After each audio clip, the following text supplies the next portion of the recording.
So let us start the Ampere's circuital law for material media. ধর আমরা ম্যাগনেটোস্ট্যাটিক ভ্যাকুয়ামে পড়েছিলাম, আমার কাছে ধর একটা কোনো কারেন্ট ডিস্ট্রিবিউশন আছে, তার জন্য ভ্যাকুয়ামে কোনো একটা পয়েন্টে আমি যদি ম্যাগনেটিক ফিল্ড ক্যালকুলেট করতে চাই, তাহলে আমরা সেটা কিভাবে করতে পারি? From the differential equation of Ampere's circuital law. আমরা কি জানি? Curl B is equals to mu 0 J. Clear? মানে provided I know the current density of this current distributionটা যদি known থাকে, তাহলে I can solve this equation to calculate the magnetic field B at my point of observation. Clear? Okay, fine. এবার যদি এই মিডিয়ামটা vacuum না থেকে অন্য কোনো মেটেরিয়াল মিডিয়া হয়, ভ্যাকুয়ামের বদলে যদি অন্য কোনো মেটেরিয়াল মিডিয়া হয়, তাহলে কি হবে? তাহলে সঙ্গে সঙ্গে কি হবে? এই যে কারেন্টটা, সে কি একটা ম্যাগনেটিক ফিল্ড প্রডিউস করবে, সেই ম্যাগনেটিক ফিল্ডটা এই মেটেরিয়াল মিডিয়াকে ম্যাগনেটাইজ করবে, সঙ্গে সঙ্গে মেটেরিয়াল মিডিয়ার মধ্যে একটা ম্যাগনেটাইজেশন কারেন্ট তৈরি হবে, আর সেই ম্যাগনেটাইজেশন কারেন্টের জন্য এই পয়েন্টে একটা ম্যাগনেটিক ফিল্ড তৈরি হবে। তার মানে তখন মেটেরিয়াল মিডিয়া থাকলে এই পয়েন্টের নেট ম্যাগনেটিক ফিল্ডটা will be the some of the original magnetic field produced by this current and the magnetic field produced by the magnetization current. ঠিক আছে? ক্লিয়ার? তাহলে তখন differential equation of Ampere circuital law কে আমি কিভাবে লিখব? তখন এই curl B equals to mu 0 J, এই কারেন্ট ডেনসিটি যেটা হচ্ছে টোটাল কারেন্ট ডেনসিটি। ক্লিয়ার? এই টোটাল কারেন্ট ডেনসিটিটাকে তখন আমি লিখব JF plus JM. Clear? Okay, JF টাকে বলে ফ্রি কারেন্ট ডেনসিটি, আর JM টা আমরা জানি ম্যাগনেটাইজেশন কারেন্ট ডেনসিটি।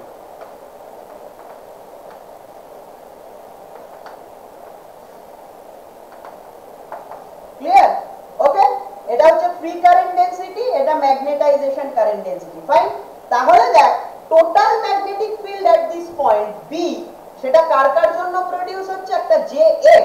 JF টা কোনটা? এই অরিজিনাল কারেন্ট ডিস্ট্রিবিউশনটা, তার কারেন্ট ডেনসিটি, যার জন্য অরিজিনাল ম্যাগনেটিক ফিল্ডটা প্রডিউসড হয়েছে, রাইট? তার সঙ্গে JM আরেকটা ম্যাগনেটিক ফিল্ড প্রডিউস করেছে, যেটা ম্যাগনেটাইজেশন কারেন্ট ডেনসিটি, তার জন্য একটা ম্যাগনেটিক ফিল্ড প্রডিউসড হয়েছে। তাহলে টোটাল ম্যাগনেটিক ফিল্ডটা হচ্ছে B, যেটা JF আর JM এই দুজনে মিলে প্রডিউস করেছে। তাই জন্য এই ভ্যাকুয়ামের থেকে মেটেরিয়াল মিডিয়াতে ম্যাগনেটিক ফিল্ডের ম্যাগনিটিউডটা মডিফাইড হয়ে যাচ্ছে। ক্লিয়ার? ওকে, তাহলে মেটেরিয়াল মিডিয়ার জন্য differential equation of Ampere circuital ল কি হয়ে যাবে? ফর মেটেরিয়াল মিডিয়া কি হয়ে যাবে? সেটা হচ্ছে curl B is equals to mu 0 J plus JM। Clear? Okay, তাহলে এখান থেকে আমরা কি লিখতে পারি?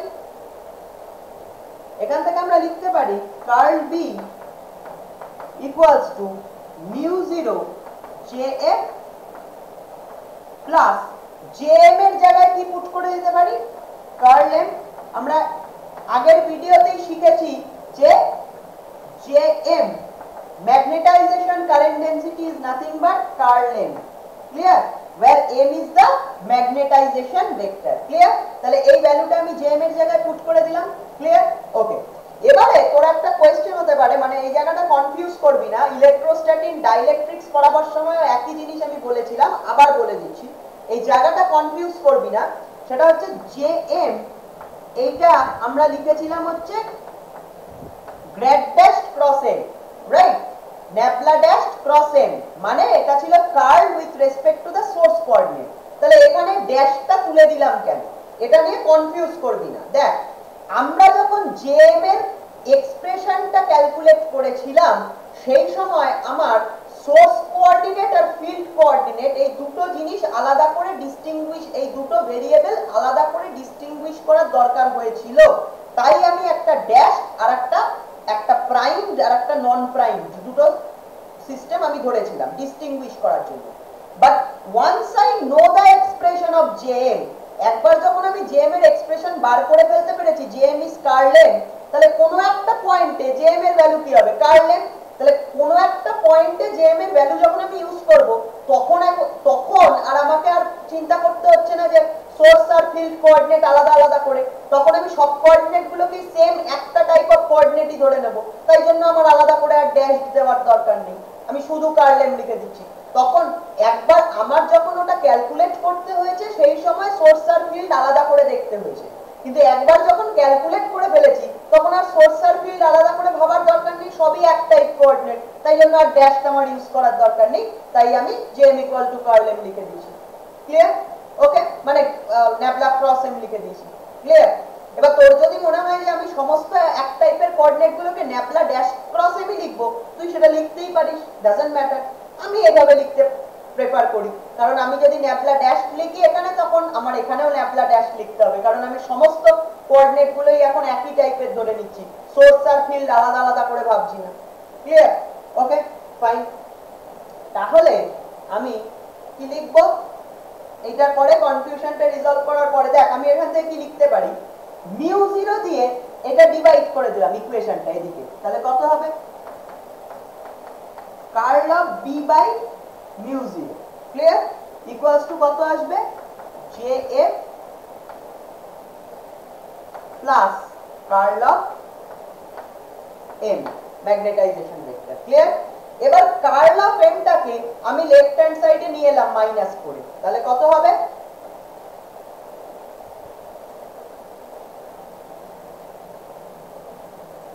Curl of B by mu zero minus curl of m is equals to jf. Clear?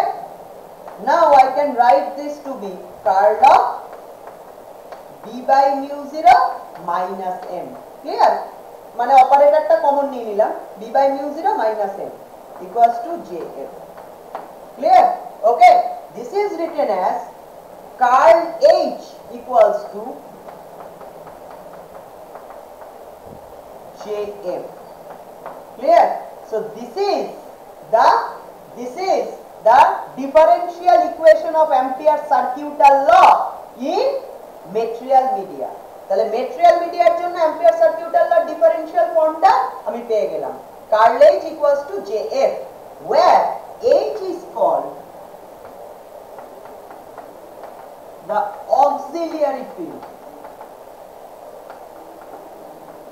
Okay, is equals to b by mu 0 minus m. Clear? H equals to b by mu 0 minus m. এই b by mu 0 minus m এই ভেক্টরটাকে আমি h দিয়ে লিখছি, এটাকে বলছি auxiliary field. Clear? Okay, fine. এখানে আমার একটা ছোট্ট জিনিস বলবার আছে একদম অ্যানালজি থেকে, যেটা আমি ইলেকট্রোস্ট্যাটিক ডাইইলেকট্রিক্সেও বলেছিলাম। সেটা হচ্ছে গিয়ে এই জিনিসটা কি, অক্সিলিয়ারি ফিল্ড, এই কথাটা কি, এটা একটা নতুন কনসেপ্ট আমি নিয়ে এলাম, auxiliary field H. Actually H, এই যে ফিল্ডটা, অক্সিলিয়ারি ফিল্ডটা কিন্তু নেচার প্রডিউস করে না, এইটা সম্পূর্ণ হচ্ছে প্রডিউস করে ম্যাথমেটিক্স। আমার ম্যাথমেটিক্যাল কনভেনিয়েন্সের জন্য আমি এই এইচ ফিল্ডটাকে ইন্ট্রোডিউস করলাম। জিনিসটা কেমন দেখ, আমি এইভাবে লিখতে পারতাম,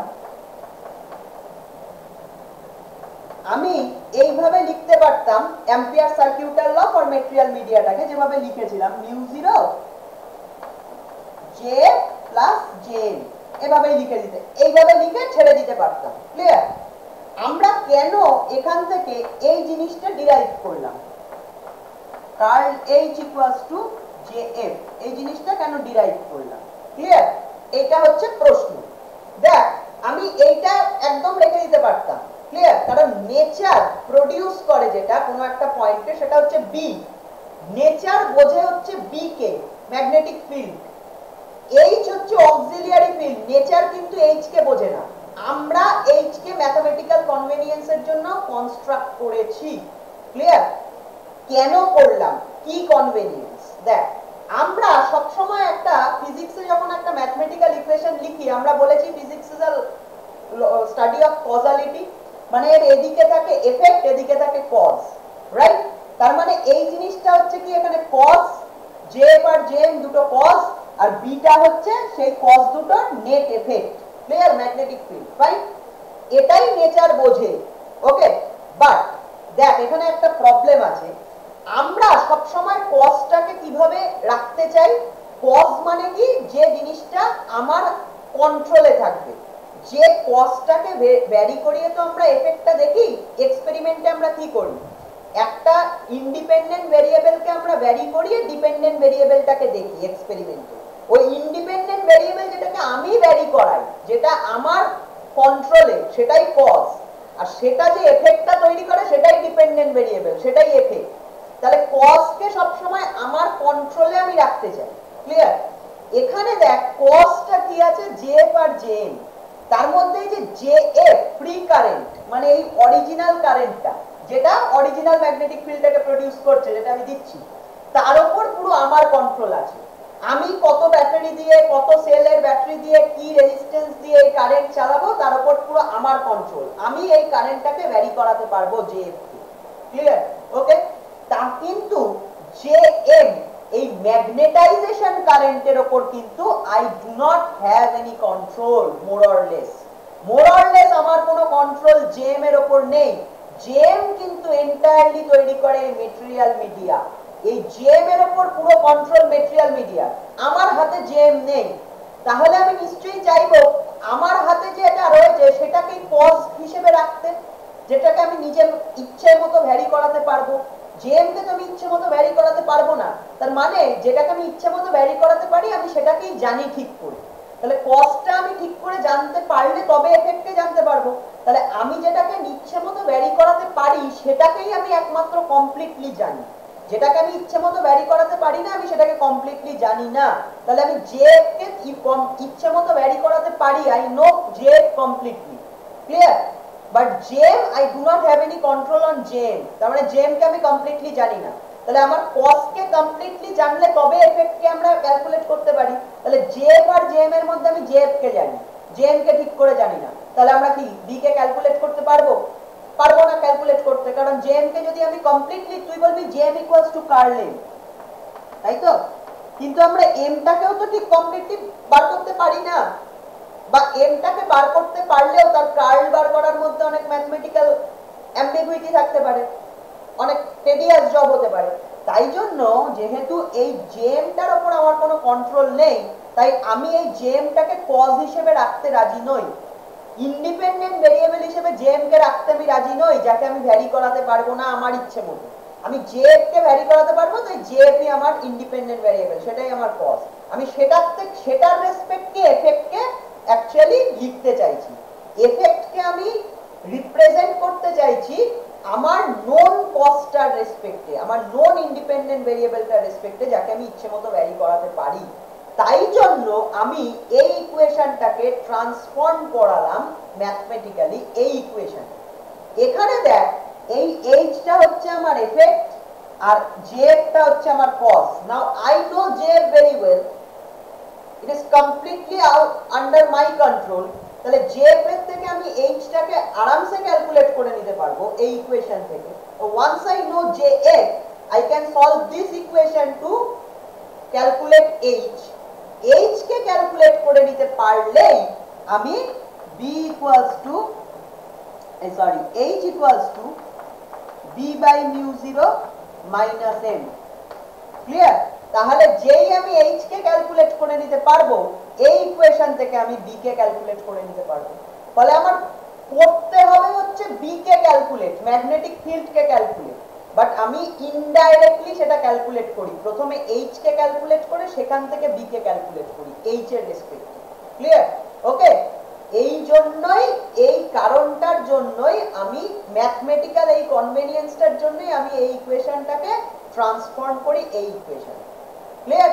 এটা ট্রান্সফর্ম করি কারণ হচ্ছে কজের মধ্যে সবসময় আমি সেই পার্টটাকে রাখতে চাই যেটা আমার কন্ট্রোলে। তাহলে আমার কন্ট্রোলে জেএফ, তাহলে আমি কজের মধ্যে জেএফ কে রাখতে চাই। জেএম কে আমি এইদিকে এনে ম্যাথমেটিক্যালি চেঞ্জ করে এটাকে এফেক্টটাকে এইচ বানিয়ে দিলাম। তাহলে জেএফ থেকে আমি এইচ ক্যালকুলেট করলাম, এইচ থেকে বি ক্যালকুলেট করে নিলাম। ক্লিয়ার? কিন্তু আমি যদি ডাইরেক্ট এই ইকুয়েশন থেকে বি ক্যালকুলেট করতে যাই তাহলে আমি প্রবলেমে পড়বো, কারণ আমি জেএফ কে ক্যালকুলেট আমি জানি, জেএফ কে আমি চিনি, বাট জেএম তার উপর কিন্তু আমার কোনো কন্ট্রোল থাকবে না, নেই। ক্লিয়ার? ওকে, এই কারণে ampere circuital law for material media is expressed in this form. Clear? তাহলে এই ampere circuital law for material media থেকে একটা নতুন জিনিস আমরা শিখলাম, সেটা হচ্ছে concept of auxiliary field H. Clear? Okay, fine. এই যে জিনিসটা আমরা শিখলাম, এই জিনিসটাও দেখ একদম completely analogous to electrostatic ডাইইলেকট্রিক্স।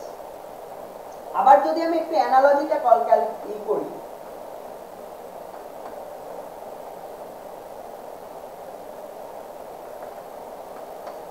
electrostat in dielectrics, magnetostat in material media. Clear? আমি কি দেখতে পাবো ইলেকট্রোস্ট্যাট ইন ডাইইলেকট্রিক্সে আমি কি দেখেছিলাম? গসেস ল। দেখ গসেস লতে আমি দেখেছিলাম, আমরা ইন্ট্রোডিউস করেছিলাম ডিসপ্লেসমেন্ট ভেক্টর বলে একটা নতুন vector D. Clear? Is equals to D was equals to integral D dot DS equals to was QA. Clear? বা আমি যদি ডিফারেন্সিয়াল ফর্মে লিখি তাহলে ছিল হচ্ছে divergence of D equals to rho এ। ক্লিয়ার? Okay, fine. আমি বলেছিলাম এই ইলেকট্রোস্ট্যাটিক ডাইইলেকট্রিক্স পড়াবার সময় আমি বলেছিলাম যে নেচার বোঝে হচ্ছে ই, ইলেকট্রিক ফিল্ডকে। নেচার এই ডি কে বোঝে না। ডিটা হচ্ছে আমার ম্যাথমেটিক্যাল একটা জাগলারি, আমার একটা ম্যাথমেটিক্যাল কনভেনিয়েন্সের জন্য আমি এই ডিসপ্লেসমেন্ট ভেক্টর ডি কে ইন্ট্রোডিউস করি। ক্লিয়ার? কেন করি? কারণ আমি কসটাকে ফ্রি চার্জ, মানে যে চার্জটাকে আমি ডাইইলেকট্রিকের ভেতর রাখি সেইটার রেসপেক্টে আমি কসকে লিখতে চাই, যেটা আমার নোন, যেটা আমি ইচ্ছে মতো ভ্যারি করাতে পারি, যেটা আমার কন্ট্রোলে। ঠিক আছে? তার রেসপেক্টে কসকে লেখার জন্য আমি ডি এই ভেক্টরটাকে, ডিসপ্লেসমেন্ট ভেক্টরকে ইন্ট্রোডিউস করি। ক্লিয়ার? তারপরে কি করি? তাহলে আমি কস জানি, তাহলে এই ইকুয়েশনটা সলভ করে আমি ডি কে বার করতে পারি, ডিসপ্লেসমেন্ট ভেক্টর। তারপরে আমি indirectly d equals to epsilon 0 e plus p এই ইকুয়েশন থেকে আমরা ইলেকট্রিক ফিল্ড E কে ক্যালকুলেট করি। ক্লিয়ার? ওকে, তাহলে displacement vector was a new concept introduced by mathematics. সেই ডিসপ্লেসমেন্ট ভেক্টর থেকে আমরা ইলেকট্রিক ফিল্ড কে ক্যালকুলেট করি ইনডাইরেক্টলি। এটা শিখেছিলাম ইলেকট্রোস্ট্যাটিক ডাইইলেকট্রিক্সে, আমরা শিখেছিলাম Gauss's law for dielectrics. Clear? দেখ সেম অ্যানালজিটা বোঝ, ম্যাগনেটোস্ট্যাটিক মেটেরিয়াল মিডিয়াতেও আমরা একই কাজ করলাম, সেখানে হচ্ছে অ্যাম্পিয়ার সার্কিউটাল ল।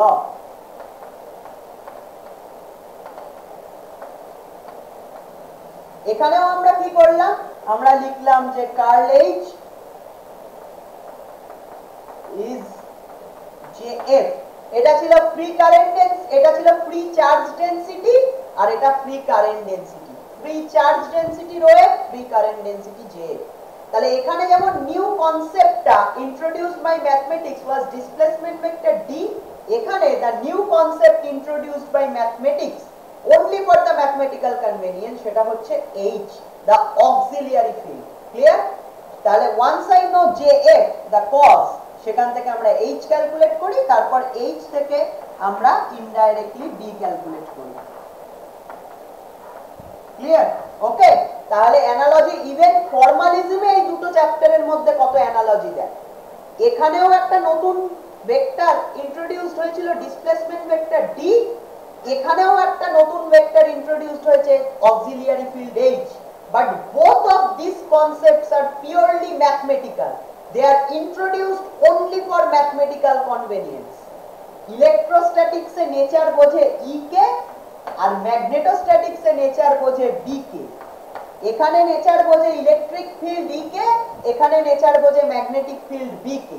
ফলে আলটিমেটলি আমাদের ক্যালকুলেট করতে হয় ই আর বি, বাট এখানে আমরা আগে ডিসপ্লেসমেন্ট ভেক্টর ডি কে ক্যালকুলেট করি, ইনডাইরেক্টলি ই কে ক্যালকুলেট করি, আর এখানে আগে অক্সিলিয়ারি ফিল্ড এইচ কে ক্যালকুলেট করি, ইনডাইরেক্টলি বি কে ক্যালকুলেট করি। ক্লিয়ার? ওকে, তাহলে ডি আর এইচ ডিসপ্লেসমেন্ট ভেক্টরের কনসেপ্ট আর অক্সিলিয়ারি ফিল্ডের concept, they are mathematical, they are abstract, they are completely in our mind.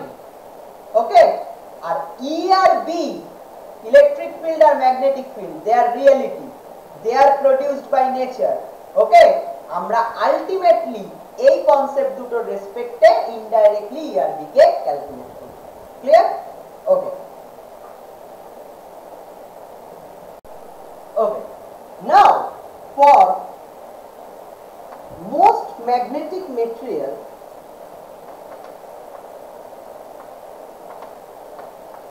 the magnetization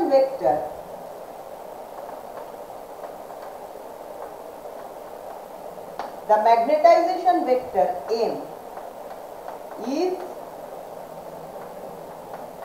proportional to the magnetizing field, যাকে আমরা অক্সিলিয়ারি ফিল্ডও বলি,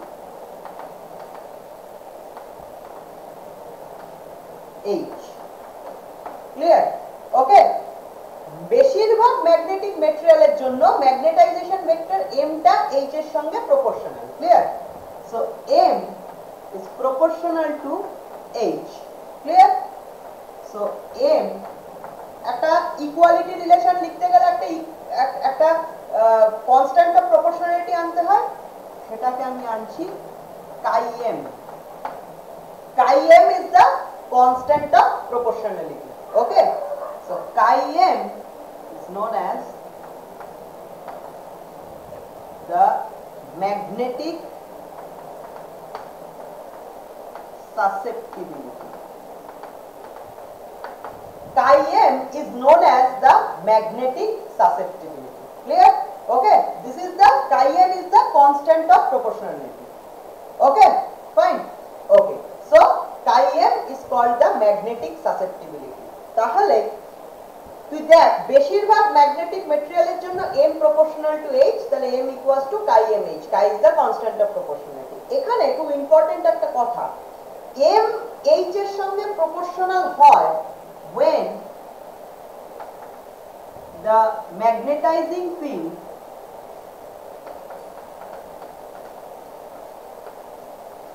is low.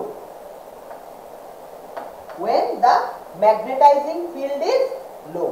Clear? বেশিরভাগ সময় for low magnetizing field তখনই কিন্তু m আর h এর মধ্যে প্রপোর্শনালিটিটা ভ্যালিড হয়। ক্লিয়ার? ওকে, তাহলে যে সমস্ত মেটেরিয়ালের ক্ষেত্রে m h এর সঙ্গে প্রপোর্শনাল হয় তাদেরকে আমরা বলি linear material. Clear?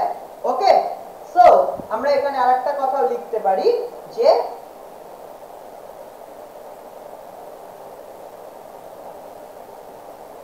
m equals to chi m h, এই এক্সপ্রেশনটা basically holds for linear isotropic magnetic material. Clear? Linear isotropic magnetic মেটেরিয়ালের জন্য এই এক্সপ্রেশনটা ভ্যালিড হয়। ওকে, তাহলে এখানে ইম্পর্টেন্ট যে কথাটা আমি বলতে চাইছি সেটা হচ্ছে chi m মানে ম্যাগনেটিক সাসেপ্টিবিলিটি, এইটা m আর h এর মধ্যে এই প্রপোর্শনালিটি রিলেশনটা হোল্ড করে যখন ম্যাগনেটাইজিং ফিল্ড h টা লো, আর m আর h এর মধ্যে প্রপোর্শনালিটি হোল্ড করলে সেই ম্যাগনেটিক মেটেরিয়ালটাকে বলা হয় একটা linear material, linear isotropic magnetic material. Clear? Okay, fine. তাহলে দেখা যাক এখান থেকে আমরা কি লিখতে পারি। দেখ, আমরা দেখেছি h ইকুয়ালস টু কি b by mu 0, minus M. Clear? Okay, auxiliary ফিল্ডটা ম্যাগনেটিক ফিল্ডের সাথে এই ইকুয়েশন দিয়ে রিলেটেড। আমরা যদি মিউ জিরো দিয়ে দুদিকে ইকুয়েশনের দুদিকে মাল্টিপ্লাই করে দিই তাহলে কত পাবো? Mu zero H equals to B minus mu zero M. Clear? এবার মিউ জিরো এমটাকে যদি আমি সাইড চেঞ্জ করে এদিকে নিয়ে আসি কত পাবো? B equals to mu zero H plus mu zero M. Okay, তার মানে আমি লিখতে পারি B equals to mu zero H plus M. Clear? Okay, again আমরা কি জানলাম? m equals to chi M H. Clear? তাহলে এটা আমরা এখানে পুট করে দিই m এর জায়গায়, তাহলে কত লিখতে পারবো? Mu zero H plus chi M H. Clear? Okay, এইচটা কমন নিয়ে নিই, তাহলে কত লিখতে পারবো? Mu zero 1 plus chi M into H. Clear? Okay, so B equals to কি লিখবো? Mu zero 1 plus chi M into H. Okay, এই জিনিসটাকে লেখা হয় হচ্ছে B equals to mu H.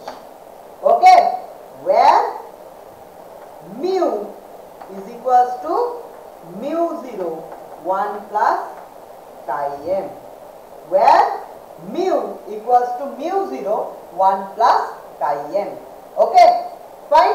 তাহলে দেখ এইখানেই তুই বুঝতে পারলি এবার যে mu 0 was the magnetic permeability of free space R mu is the magnetic permeability of the medium. Clear? Magnetic permeability of the medium. Clear? তাহলে তুই mu 0 থেকে কি করে মানে ফ্রি স্পেস পারমিয়াবিলিটি থেকে mu 0 থেকে কি করে একটা মিডিয়ামের পারমিয়াবিলিটি মিউ তে তুই অ্যারাইভ করিস, তুই এই মেকানিজমটা থেকে বুঝতে পারলি? ক্লিয়ার? তাহলে এই জিনিসটা তুই তোর হয় কেন?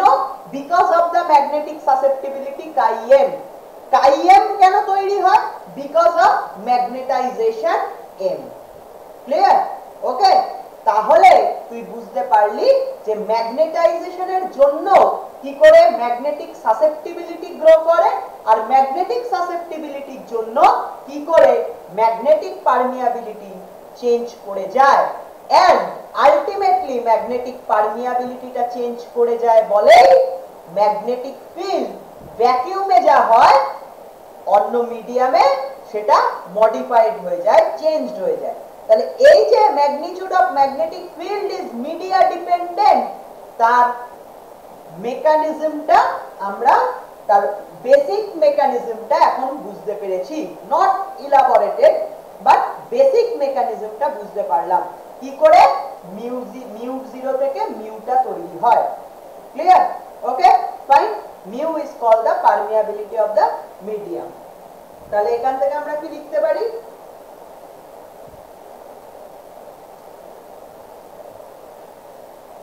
এখান থেকে আমরা লিখতে পারি mu equals to mu 0 1 plus chi M. Mu 0 দিয়ে যদি ডিভাইড করে দিই কি লিখতে পারি? Mu by mu 0 equals to 1 plus chi M. Mu by mu 0 এটাকে বলে mu R is 1 plus chi M. Okay, এই মিউ বাই মিউ 0 মানে permeability ratio of the permeability of the medium to that of the free space is called mu R, the relative permeability of the medium.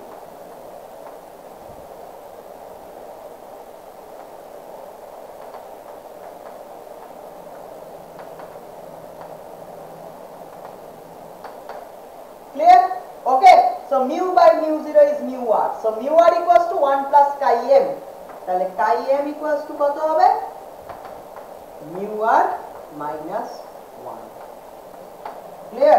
So this is the relation between magnetic susceptibility and relative permeability of a magnetic material medium.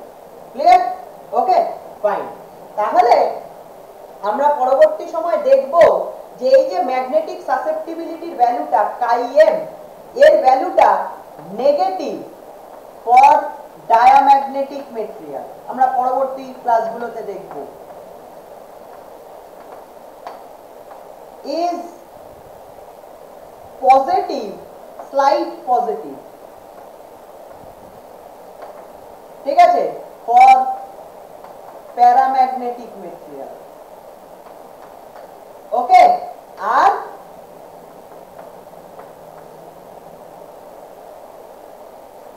huge positive for ferromagnetic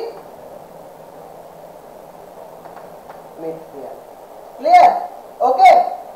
It's negative for diamagnetic, slight positive for paramagnetic and huge positive for ferromagnetic material.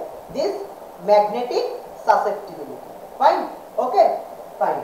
That এই যে ফর্মালিজমটা আমরা দেখলাম, এই ফর্মালিজমটাও একদম analogous যে আমরা electrostatics in ডাইইলেকট্রিক্সে যে ফর্মালিজমটা করেছিলাম তার সঙ্গে একদম অ্যানালোগাস এইটাও।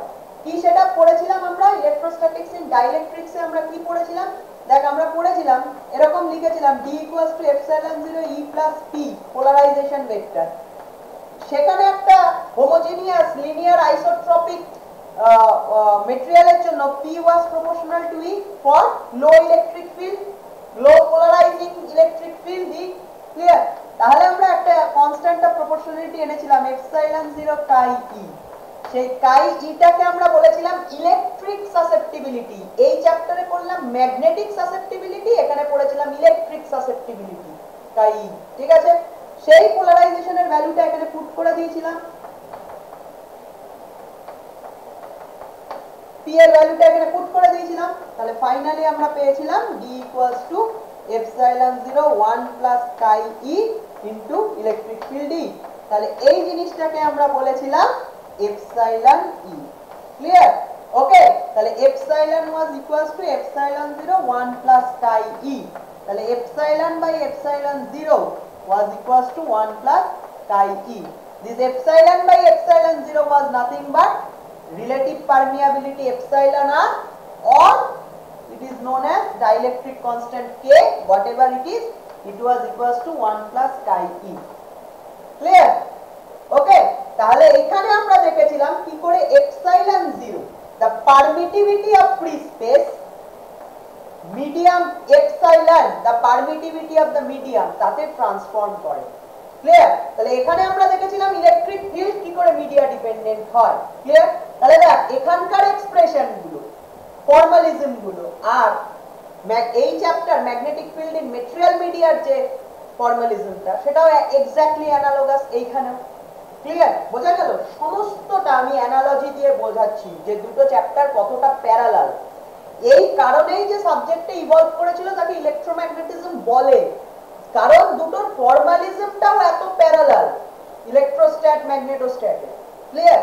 একদম অ্যানালোগাস। ক্লিয়ার? ফাইন। ওকে,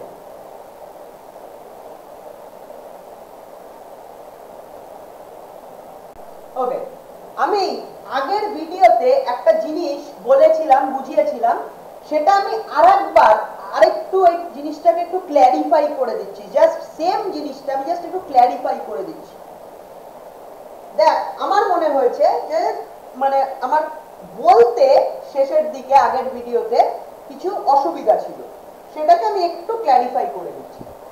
আগের ভিডিওতে আমি একটা জিনিস বলেছিলাম, সেটা হচ্ছে magnetic vector potential, calculation of magnetic vector potential A due to a magnetized material, right? তার এক্সপ্রেশনটা কেমন এসেছিল হচ্ছে এইরকম, μ0/4π integral over V curl M by R dV plus μ0/4π closed integral over S M cross n hat ds by R। Clear? Okay, এরকম এসেছিল। এবার আমি যেটা অ্যাকচুয়ালি বলতে চাইছি সেটা হচ্ছে গিয়ে আমরা ম্যাগনেটোস্ট্যাট ইন ভ্যাকুয়ামে, ম্যাগনেটোস্ট্যাট ইন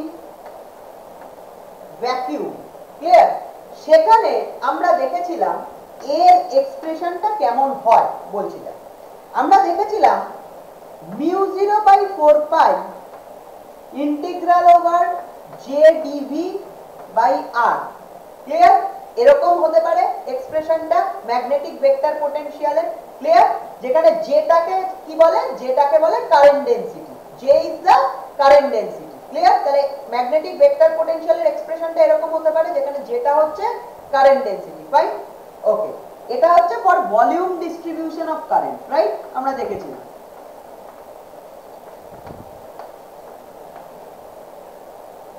ক্লিয়ার? ওকে। আবার আমরা দেখেছিলাম এর এক্সপ্রেশনটা কেমন হতে পারে, mu 0/4 integral over I DL by R. Clear? Okay. এটা কখন হতে পারে, for line current, for line current. Clear? আবার আমরা বলেছিলাম mu 0/4 K DS by R. Okay, এইটাও হতে পারে এর এক্সপ্রেশন। এটা কোন সময় হবে, এটা হচ্ছে for surface distribution of current.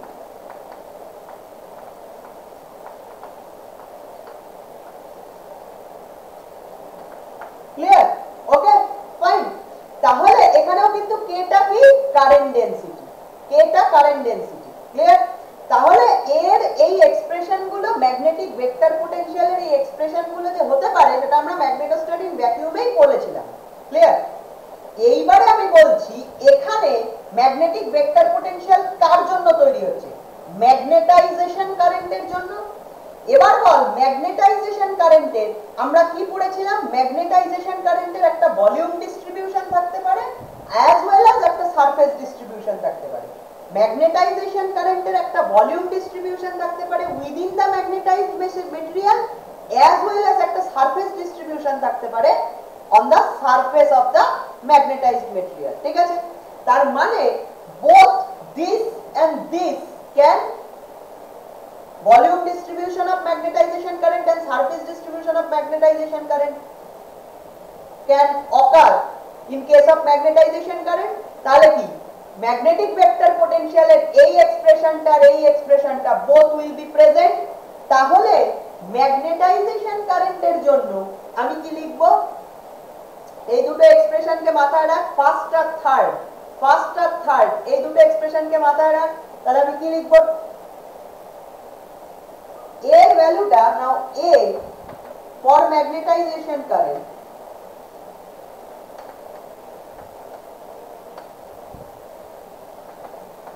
কি লিখব, A magnetic vector potential A mu 0/4 integral over V J DV by R. J DV by R এর জায়গায় আমি J M DV by R লিখলাম। এম মানে কেন লিখলাম, এটা বোঝানোর জন্য যে ম্যাগনেটাইজেশন কারেন্ট। এটা এমটা না লিখলে শুধু জে ডিভি লিখলে ম্যাগনেটাইজেশন কথাটা বোঝানো যায় না। Clear? Okay. Plus mu 0/4 closed integral over S K M DS by R. Clear? Okay. তাহলে শুধু ভলিউম ডিস্ট্রিবিউশন অফ কারেন্টের জন্য ভেক্টর পোটেনশিয়ালের এক্সপ্রেশন এটা আমরা আগে দেখলাম, শুধু সারফেস ডিস্ট্রিবিউশন অফ কারেন্টের জন্য ভেক্টর পোটেনশিয়ালের এক্সপ্রেশন এটা আমরা আগে দেখলাম। তাহলে যদি both volume distribution and surface distribution present থাকে কারেন্টে, তাহলে দুটো ডিস্ট্রিবিউশন অফ কারেন্টের জন্যই ভেক্টর পোটেনশিয়াল তৈরি হবে। তাহলে কোন পয়েন্টে টোটাল ভেক্টর পোটেনশিয়াল কত হবে, এই দুটো টার্মের সাম, দুটো ভেক্টর পোটেনশিয়ালের সাম হবে the net, the total magnetic vector potential at a point. Okay, due to both of the distribution of the magnetization current, both volume and surface distribution of magnetization current. Clear? Okay, তাহলে বল আমি এই এক্সপ্রেশনটা, এই number equation number 1 এটা আমি derive করলাম, আগের ভিডিওতে derive করেছি। ক্লিয়ার? ওকে। আর আমরা আমাদের নোন যে নলেজ, আমাদের ম্যাগনেটোস্ট্যাটিক ভ্যাকুয়ামের যে নলেজ, সেটা অ্যাপ্লাই করে আমি ইকুয়েশন অফ 2টা সেট আপ করলাম। আমরা ম্যাগনেটোস্ট্যাটিক ভ্যাকুয়াম আমাদের প্রিভিয়াস নলেজ থেকে ইকুয়েশন 2টা সেট আপ করলাম। ক্লিয়ার? এবারে আমরা কি বলতে পারি, comparing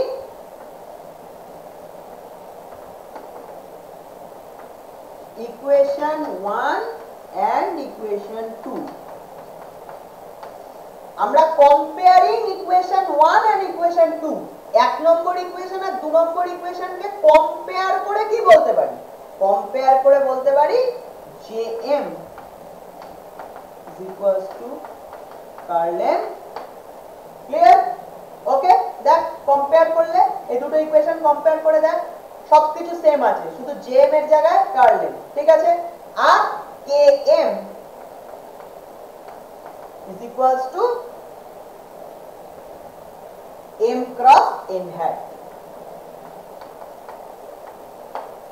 clear Km is equals to M cross n hat clear দেখ বাকি সবকিছু সেম আছে শুধু Km এর জায়গায় M cross n hat আছে ক্লিয়ার ওকে এটা কম্পেয়ার করে আমি এই দুটো বলতে পারি clear both of them are current densities Jm and Km এই কারেন্ট ডেনসিটির এক্সপ্রেশনটা হলো for volume distribution of magnetization current আর এই কারেন্ট ডেনসিটির এক্সপ্রেশনটা হলো এই কারেন্ট ডেনসিটির expression for volume distribution of magnetization current আর পরের কারেন্ট ডেনসিটির এক্সপ্রেশনটা হলো for surface distribution of magnetization current তাহলে আমরা যে বলেছিলাম যে ম্যাগনেটাইজেশন কারেন্টের দুটো ডিস্ট্রিবিউশনই থাকতে পারে ম্যাগনেটাইজড ম্যাটেরিয়ালে ভলিউম ডিস্ট্রিবিউশন আর সারফেস ডিস্ট্রিবিউশন এটা এই ম্যাথমেটিক্সও এই জিনিসটাই এস্টাবলিশ করলো এই ম্যাথমেটিক্যাল ফর্মালিজমও আমাদের ফিজিক্যাল কনসিডারেশনটাকে এস্টাবলিশ করলো ক্লিয়ার ওকে এটা আমি আগের ভিডিওতে করিয়েছি আমি এই জায়গাটা আরেকবার এই ভিডিওতে ভালো করে বুঝিয়ে দিলাম ক্লিয়ার ওকে এটা একটু দেখে নিন